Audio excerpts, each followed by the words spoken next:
నమస్తే స్వామి. మీ పేరేంటండి? ఓలేటి దుర్గాప్రసాద్ అండి. మీ వయసు అండి? నాది 43 అండి. 43, 44.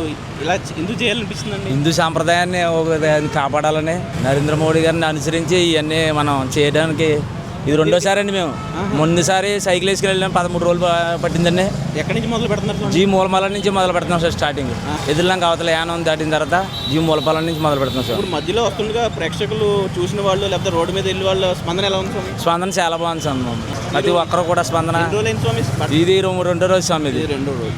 సో ఇక్కడ నుంచి మీరు ఎప్పుడు స్టార్ట్ అయ్యి మీరు ఎన్నాళ్ళకి వెళ్తారని ఏమన్నా ఐడియా ఉందా? మేము కరెక్ట్గానే 35 రోజుల్లోకి వెళ్తానికి అనుకుంటున్నామండి స్వామి. ముందు సైకిల్లో 13 రోజులు పట్టింది స్వామి. 13 రోజులు పట్టి అంటే మీ ఊరు నుంచి డైరెక్ట్ కాశీలో కాశీలో మీరు వెళ్ళాలని చెప్పి మీకు ఎందుకు అనిపించింది స్వామి? ఇంక హిందూ సాంప్రదాయం గురించి అంటే శివయ్య గురించి మొత్తం శివయ్యని నమ్ముకున్నా కానీ నాకు అంత బాగుందని ఇంక శివయ్య తోటి ముందు సైకిల్ మీద వెళ్ళడం వల్ల మీకు ఏమన్నా మంచి బాగా జరిగిందండి నాకు. ఇది ఎంతో చెడుగుండు కానీ ఏంటంటే మంచిదనంలో ఉంటుంది, నేను నడిచి వెళ్ళాలనిపిస్తుంది సార్ నాకు. మీరు మరి వెళ్ళేటప్పుడు మిగతా భక్తులు కానీ వాళ్ళు ఏమైనా సహాయం చేస్తున్నారు స్వామి. డ్రింక్స్, ఫ్రూట్స్ అనే మొత్తం అన్నింటికి మనకు చాలా బాగా చేస్తున్నారు స్వామి. ముందు వెళ్ళినప్పుడు కాశీ 13 రోజులు వెళ్ళాం స్వామి. 13 రోజులు అక్కడికి వెళ్ళాక మేము అక్కడ 11 రోజులు ఉండి దర్శనం చేసి 11 రోజులు ఉండి ట్రైన్ మీద సైకిల్ వేసుకుని వస్తాం స్వామి. సైకిల్ మళ్ళీ రిఫండ్ తెచ్చాం.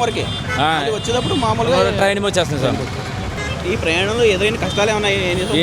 సైకిల్ వేసుకెళ్ళి ఏమి లేదండి అస్సలు అండి. చాలా సులువుగా వెళ్ళి వచ్చేసామండి.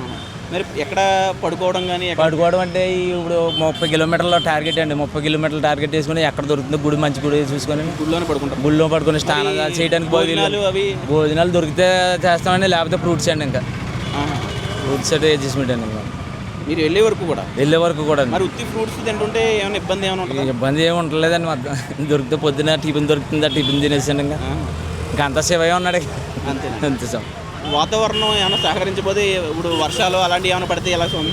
వర్షాలు అయినా పడితే మేము క్యాంపింగ్ టెంట్ ఉంది స్వామి. వర్షం ఒక్కడే వెళ్తారా? మీతో పాటు ఎవరైనా వస్తారా? స్వామి మామూలుగా నాతో పాటు మాలేసుకోకుండానే వస్తున్నాను స్వామి.